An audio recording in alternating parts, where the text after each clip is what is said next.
sé, me falten paraules per explicar.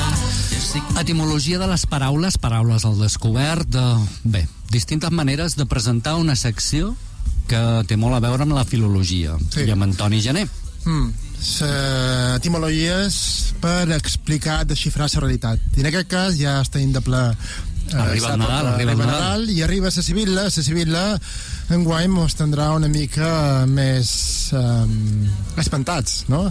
Perquè la Sibilla sempre mos parla de judici final, sempre hem de tenir present, Enric. Quin és l'origen de la paraula de Sibilla o Sibili? De fet, la paraula aquesta avui en dia se fa servir en expressions quan una persona parla amb un llenguatge sibilí, enigmàtic, misteriós, actua de manera sibilina, de manera d'amagat, no? de manera secreta. Però l'origen d'aquest personatge l'hem de cercar una vegada més, com no, a l'antiguitat clàssica. No? Les sibil·les, en el món greco-romà, eren personatges misteriosos, eren una espècie de semideus que vivien en boscos o cavernes, no? I la més coneguda és la Sibilla de Delfos, que estava consagrada, era un oracle que estava consagrat en el déu Apolo, el déu de la endevinació. Però abans d'ell, aquest oracle, que estava situat en el nord d'Atenes, estava consagrat en Egea, la mare terra, no? I estava custodiat per una serp que se deia Pitó.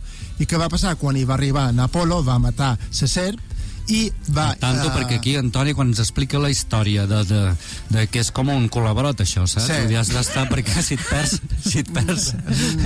et perds ja no saps... I aquí hi ha sang. Resulta que Apolo va matar la serp i com que se deia Pitó, i va col·locar una sacerdotessa que va rebre el nom de Pitonissa en honor a en Pitó. Per tant, aquestes pitonisses que surten per la tele, quan les veiem, a vegades ja m'he fixat, tenen cara de ser aquestes pitonisses, no?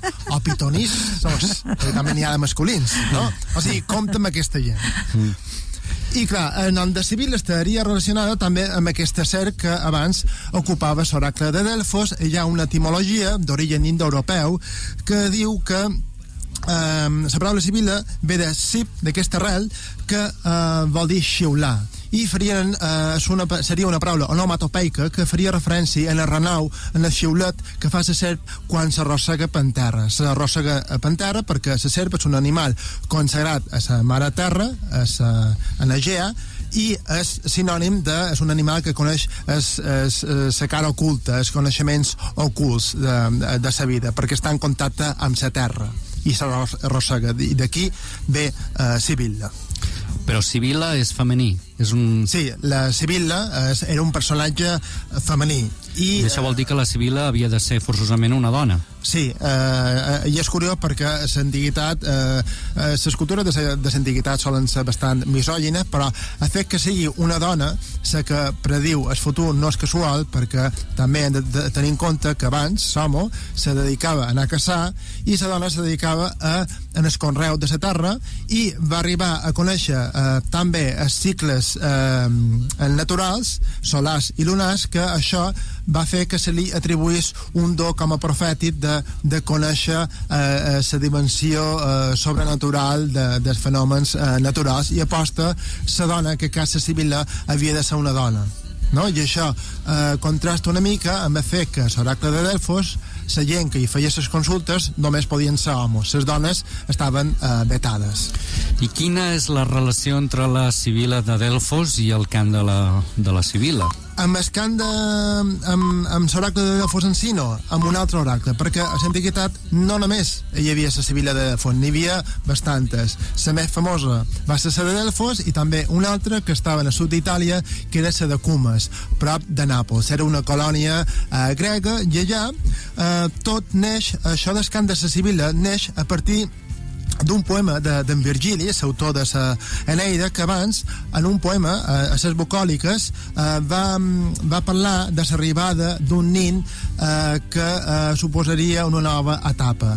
Què passa? Aquesta nova etapa se referia a un fet històric d'aquell moment, però quan el cristianisme se va imposar, va fer la seva pròpia interpretació interessada i va entendre que aquell nin que sortia, que havia profetitzat la Sibilla de Cumes a les bucòliques d'en Virgili, era el nin que estava en sintonia amb els que havien anunciat els profetes de l'Antic Testament. I això va ser quan la Iglesia va adoptar el cant de la Sibila de manera oficial? Va adoptar a l'edat mitjana a finals del segle X. Per què? Abans hi havia el canvi de mil·lenni, hi havia molta de por, se començava a parlar de la fi del món, de Judes i final, i per tant l'Iglésia va incorporar a totes les iglesis d'Europa, no només a Mallorca, de totes d'Europa va incorporar el cant de la Sibila per profetitzar la fi del món i per infondre una mica de por entre la població. I després li va atribuir el famós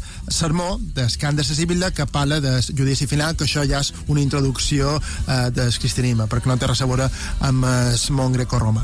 I com era el cant de la Sibila en aquells... és com ara o com... No, antigament era cantat per 6 preveres. Després era cantat per un nin, no? Un nin preadolescent. No és casual que se triés una veu innocent perquè donava més transcendència en el moment de fer que tu vas el dia 24 de desembre a la missa del Gall, a matines, i te trobes un nin que te parla de la fi del món, una veu innocent, imposa més respecte, no? I en aquest cas era un nin i se va... El timbre de veu és diferent també, no? Sí, però... Una veu blanca. Una veu innocent. Una veu innocent, clar, una veu innocent que te parli de la fi del món, no sé, t'imposa més. La veu que tenen els preadolescents, Ja, però és el contrast entre el contingut i la forma de la veu, no? I què va passar? Resulta que aquí, en certa manera, el cristianisme, l'Iglésia va trair l'esperit de l'antiguitat perquè havia de ser una dona, però va voler que fos un nin per un tema de misogínia, però després s'hi va incorporar una nina, i actualment el cant de la Sibila no només és cantat per un nin, sinó també per una nina. I clar, és curiós, tu vas a les matines, surten ninos a nina i te surt amb una espasa. L'espasa també, quan recita el judici final, imposa, no? Podríem dir que és la coreografia de la Sibila. Sí, té una coreografia bastant impactant, no? I què va passar? La Sibila, a poc a poc, tenim una figura pagana, com era la Sibila, la va adoptar el cristianisme, i en el segle XVI ja les Sibiles apareixen de manera oficial ja dins l'imaginari cristià, perquè a Miquel Àngel les pinta les 4 Sibiles la Capella Sixtina. Sí, més al Vaticà, Miquel Àngel pinta les 4 més famoses de l'antiguitat allà a la Capella Sixtina, juntament amb els 4 grans profetes de l'Antic Testament. O sigui, ja de manera oficial la Sibila entra dins l'Església. Però l'Església de seguida va censurar, no?, la presència de les Sibiles. Sí, al mateix segle XVI, en el Concili de Trento, se va prohibir qualsevol representació festivolúdica amb música i teatre. Per què?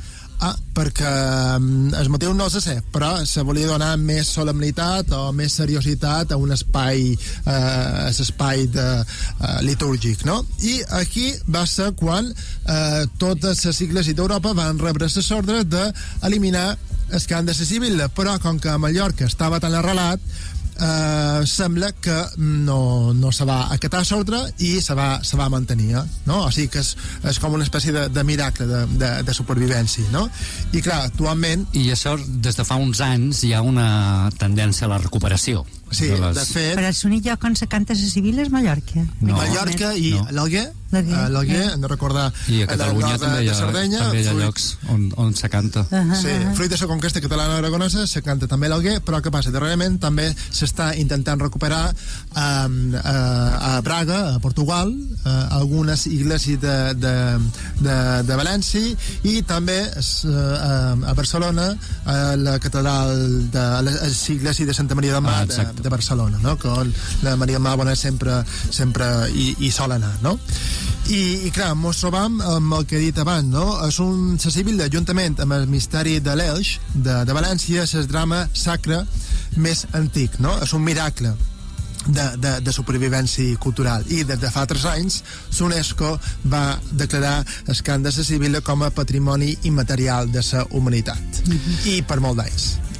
Doncs jo crec que després d'aquesta classe magnífica sobre el cant de la Sibila, que ens quedaria només escoltar una Sibila, no? Sí, I ja ens podem començar a preparar, no?, per Nadal. I que en Manuel Vicente, que segurament no sap el que és una Sibila o no l'ha escoltat mai, pues Nunca escuché una Sibila, ¿no? Pues ara escoltaràs una Sibila i se te posarà la pell de gallina. Necessites un pas escenari, però, necessites context. Bé, tu posa't en context. Enric, comença a apagar llums. Apaga llums.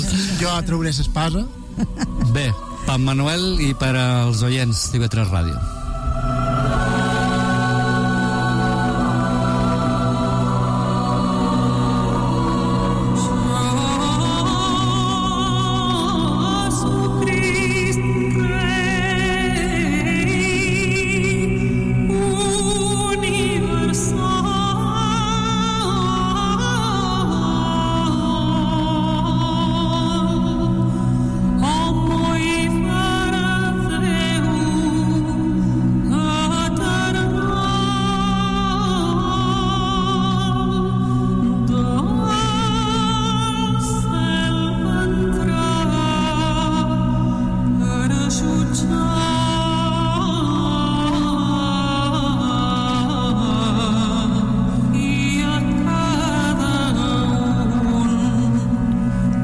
Just